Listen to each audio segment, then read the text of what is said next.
Pam Bondi never expected the day to start like this. Courtroom 3B in a Tampa courthouse was supposed to be just another stop in her schedule, a quick hearing, nothing more. She had been in this room dozens of times, facing judges with varying levels of experience, but nothing about today seemed out of the ordinary. She sat at the defendant's table, her expression neutral, glancing through a few notes. Across from her, a city attorney adjusted his tie, shifting in his seat as he waited for the judge to enter. The case was a minor dispute, at least that's what it was supposed to be. A procedural matter that wouldn't take more than 10 minutes. But the moment Judge Raymond Dalton walked in, Pam knew something was off. Dalton was a man who commanded the room without saying much. Tall, with a graying beard and deep-set eyes, he carried an air of authority that was impossible to ignore. Normally, judges took a moment to review files, give a nod to the attorneys, and settle in before making any remarks. Not Dalton. "Let's get right to it," he said, his voice flat and his expression unreadable. Pam straightened slightly, sensing the shift in tone. "The court has reviewed the matter at hand," Dalton continued, "and after considering the arguments, I find that the defendant is in violation of Local Statute 14B and is therefore subject to a fine of $10,000, payable immediately." Silence. Pam's brow lifted just slightly, but inside, her mind was already working. She had expected an argument, a discussion, maybe even a warning. But this? A summary judgment without a word of discussion? The city attorney glanced at her, almost apologetic. Even he hadn't expected the case to move this fast. Pam calmly folded her hands, her voice even. "Your Honor, with all due respect, we haven't even begun proceedings. I haven't had the chance to present my arguments." Dalton barely blinked. "The arguments are irrelevant. The violation is clear. The law is clear." Pam inhaled slowly, keeping her exp. Kind of attorney to lose her composure, but something about this felt deliberate. This wasn't just a ruling, this was a statement. She glanced at Dalton, studying him. There was something behind his eyes, a confidence that went beyond simple judicial authority. He wasn't just ruling on a case, he was putting her in her place. Pam's voice remained measured but firm. "If the law were that clear, we wouldn't be here, Your Honor. I request the opportunity to present my defense, to have a different interpretation of it. You see, Your Honor, Local Statute 14B, as written, doesn't exactly apply to my client's situation. The language is vague, and there are precedents where similar cases were dismissed on the grounds of ambiguity." Pam paused, letting the weight of her words hang in the air. She could feel the shift in the room, an almost tangible ripple of curiosity and tension. The city attorney was now watching her closely, his eyes flicking between her and Dalton. The stenographer's pen scratched at the paper faster than before. Dalton, however, didn't flinch. His face remained impassive, but Pam could see the faint tightening of his lips, a sign that he was no longer entirely sure of the outcome. "You're suggesting, Ms. Bondi, that this statute is unclear?" he asked, his voice smooth but now tinged with a hint of uncertainty. "Exactly, Your Honor," Pam replied, her tone still calm but firm. "In fact, it's so unclear that it leaves room for interpretation.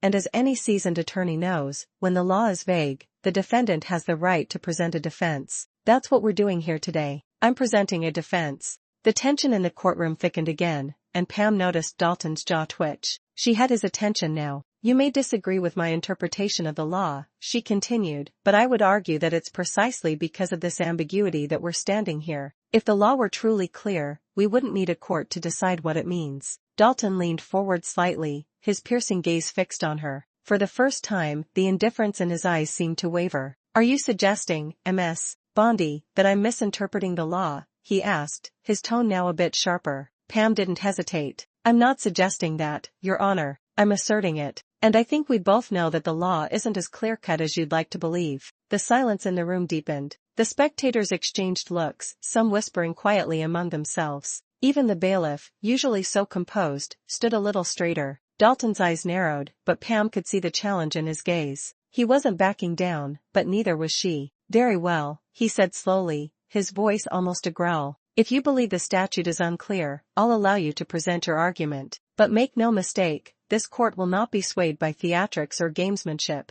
I expect you to stick to the law." "Exactly the problem, Your Honor. It has been enforced without issue, but that doesn't mean it's legally sound. Just because something has been done a certain way for years doesn't make it right. If we look closer at the language, it becomes evident that it's open to interpretation, and as a result, it puts defendants in a position where they can't clearly know what they're being penalized for." Dalton's jaw tightened, but he remained silent, waiting for her to continue. Pam could feel the tension building as she spoke, but she wasn't backing down. You see, Your Honor, the problem with broad, vague language like this is that it leads to arbitrary enforcement, and that's precisely why the courts have stepped. Clearwater, the court was clear. If a statute is vague and doesn't provide a clear framework for compliance, it cannot be used to impose penalties without violating due process rights. The defendant must have notice of the law and the opportunity to defend against it. Pam paused, letting her words settle in the air. The room was still, every eye focused on her and Dalton. The city attorney was watching closely now, his discomfort palpable, but he knew better than to interrupt. Dalton's face remained hard to read, but Pam could tell she was getting under his skin. You are imposing a fine, Your Honor, she continued, her voice steady,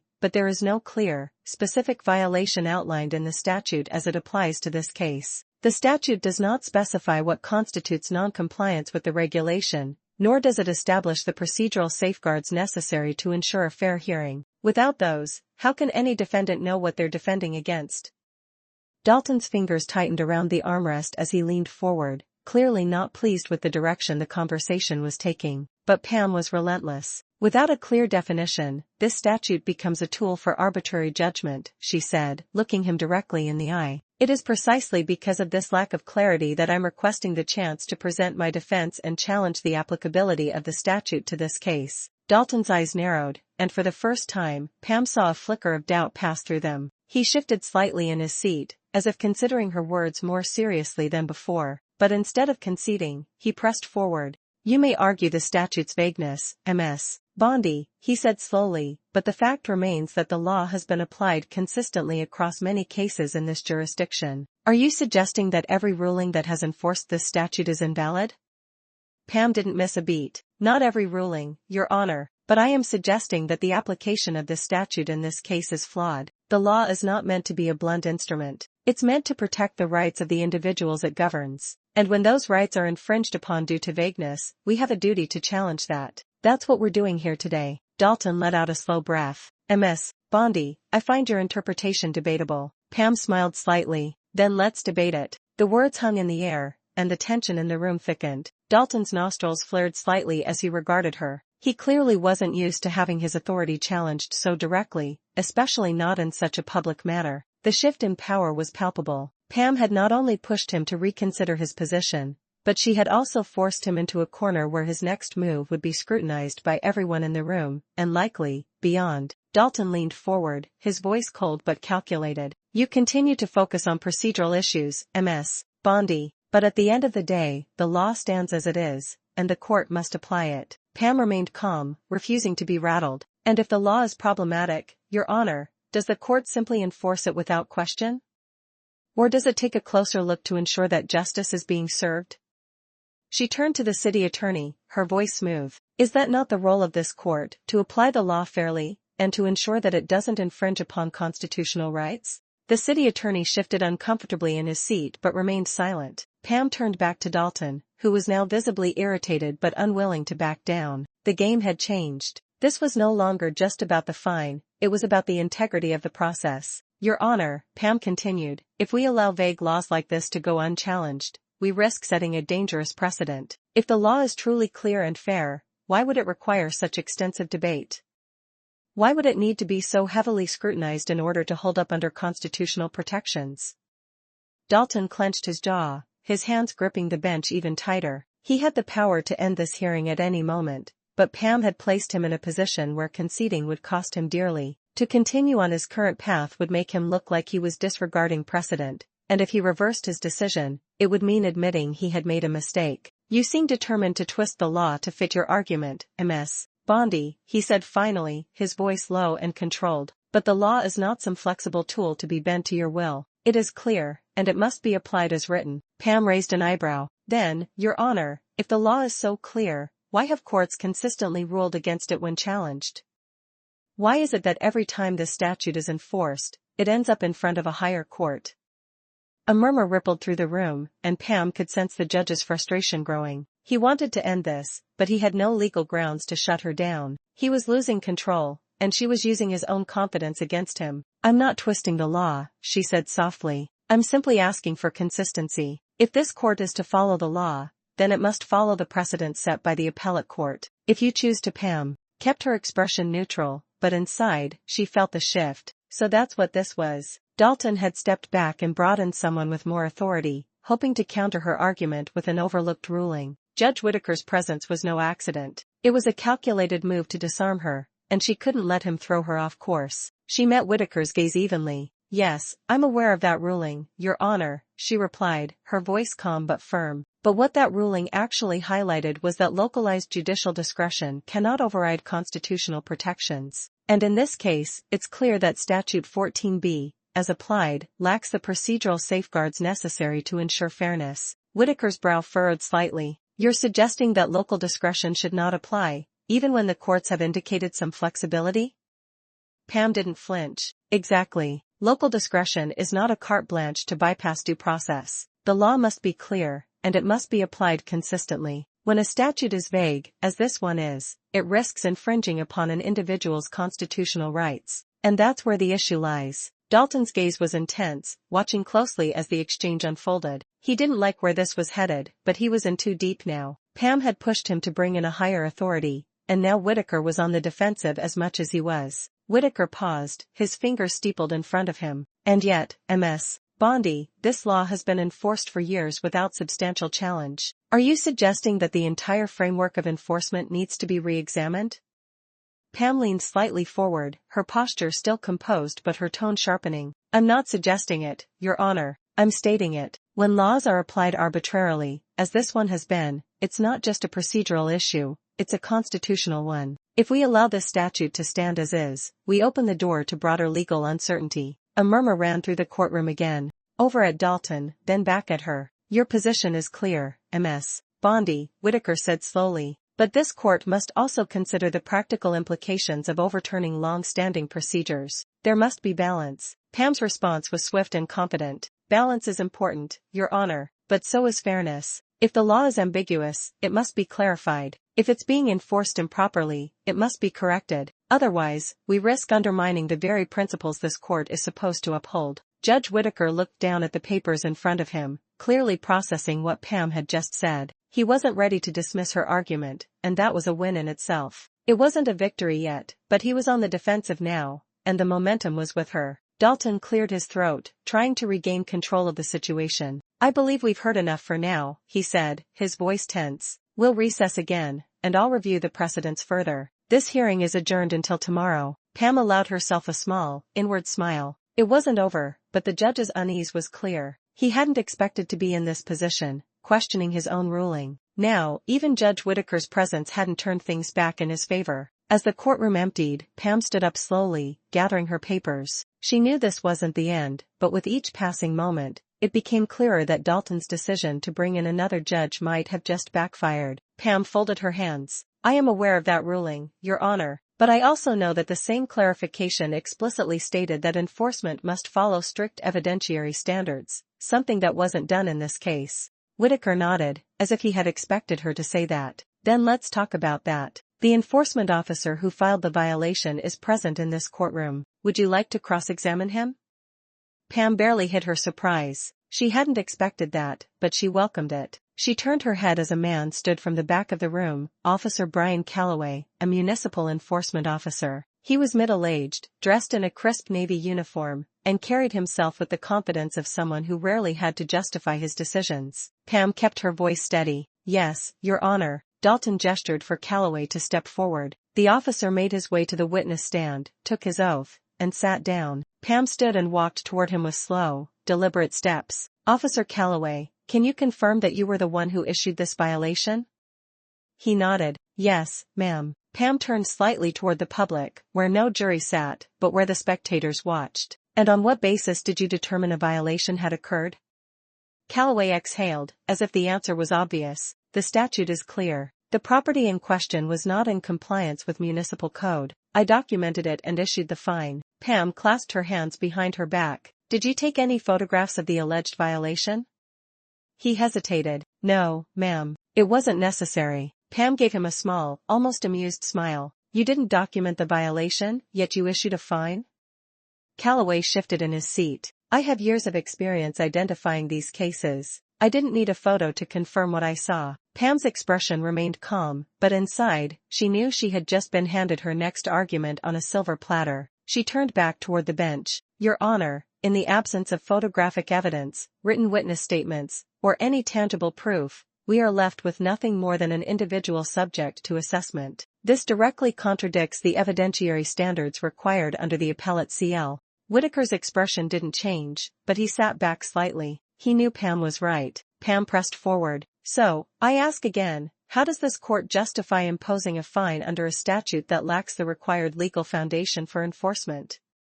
The silence in the room was deafening. Judge Dalton's fingers drummed against the bench. He wasn't looking at Whitaker, and that told Pam everything she needed to know. He had expected to win this argument. He had expected Whitaker's presence to push her into a corner, but instead, she had taken his own counterpoint and used it to unravel the case against her. Dalton exhaled sharply. This court will take another recess. Pam resisted the urge to smile. She knew exactly what was happening. They were running out of ways to push back. But when the court reconvened, what Dalton did next was something no one saw coming. The courtroom buzzed with quiet murmurs as Pam remained seated. Another recess. This wasn't a good sign for the judge. It meant he was struggling to regain control of a situation that had already slipped through his fingers. But she knew better than to celebrate too soon. Dalton was a man of authority, and if there was one thing people in power hated, it was being challenged. He wasn't going to back down that easily. When the court reconvened, Dalton's demeanor had shifted. Gone was the passive confidence he had walked in with earlier. Now his jaw was set, his expression unreadable. Whitaker was still seated beside him, though this time his posture was more reserved. It was clear he had no intention of intervening, at least not yet. Dalton cleared his throat. Ms. Bondi, you presented compelling arguments. His tone was measured, but Pam could hear the tightness in it. He wasn't used to admitting even the smallest concession. However, this court still finds the core issue remains unchanged. The fine stands. Pam blinked once. That was interesting. So, he was doubling down. She exhaled slowly, nodding as if she was considering his words carefully. Then, without missing a beat, she turned to the court stenographer. Can you read back the last statement, please? The stenographer, a woman in her 40s with sharp eyes, barely hesitated before repeating, the fine stands. Pam turned back to Dalton. Your Honor, just so I understand correctly, are you stating on record that a municipal fine can be imposed without evidentiary proof in direct contradiction to established appellate precedent? Dalton's fingers twitched against the bench. Ms. Bondi, this court has discretion. Pam's lips curved into a small, knowing smile. It does, but discretion is not immunity from legal standards. The city attorney, who had been silent up until now, shifted in his seat. Your Honor, I must. Pam cut him off before he could continue. Counselor, I'm not questioning the court's discretion. I'm questioning the legality of enforcing a fine without meeting the standards of proof clearly outlined by higher courts. She turned back to Dalton, locking eyes with him. So again, how does this court justify its decision to impose a penalty without the legally required foundation? Dalton's gaze hardened. The tension in the room grew palpable. He wasn't prepared for this line of questioning. Pam had managed to corner him once again, forcing him to acknowledge the cracks in his position. Finally, Dalton spoke, his voice low. This court will reconvene tomorrow. Pam allowed herself a small, inward smile. Another day, another chance to press her advantage. The battle wasn't over, but she knew she was winning. The city attorney shifted uncomfortably, clearly sensing where this was going. Pam straightened, stepping closer to the bench. Let's put this in plain terms, shall we, she said, her voice carrying through the room. If this ruling stands, it sets a precedent that any enforcement officer can issue a fine based on nothing more than their word, no evidence, no documentation, just an assertion. Dalton's silence told her everything she needed to know. She turned to the gallery, sweeping her gaze across the attorneys, clerks, and bystanders who had sat through the hearing. Imagine the implications of that. A business owner gets fined for a violation that may or may not exist. A homeowner is penalized for something they can't even verify. And if they challenge it? Too bad. The court has discretion. A few heads nodded subtly. Pam turned back to Dalton. That's not discretion, Your Honor. That's unchecked authority. The weight of her words sank into the room. Whitaker finally spoke. You're arguing that allowing this fine to proceed without evidence would undermine due process?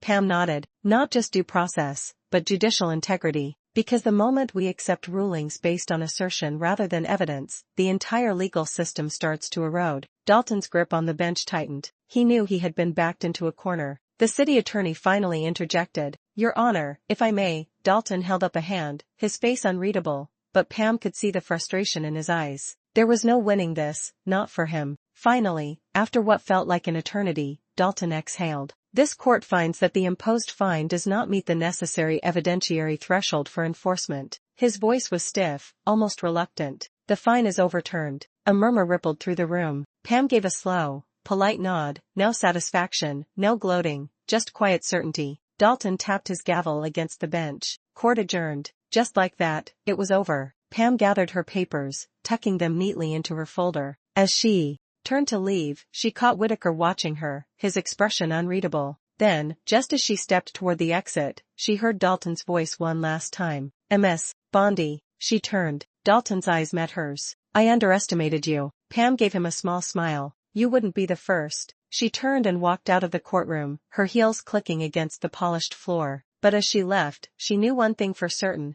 This case wouldn't just be forgotten. It had set a precedent, one that would ripple far beyond this courtroom. Somewhere, in another case, another judge would think twice before assuming they held all the power. Pam walked down the marble hallway, her pace steady but her mind still sharp. The weight of what had just happened wasn't lost on her. She had walked into that courtroom expecting a routine hearing. What she got instead was a battle of power, law, and ego, and she had won. But she also knew something else. People like Dalton didn't forget moments like these. They didn't like losing, especially not in front of a full courtroom. As she neared the courthouse exit, a voice called from behind. Ms. Bondi, a moment? She turned to find Judge Whitaker approaching. His expression was still unreadable. He wasn't the kind of man who engaged in unnecessary small talk, so if he was stopping her now, it wasn't just to exchange pleasantries. Pam crossed her arms loosely. Something on your mind, Judge Whitaker?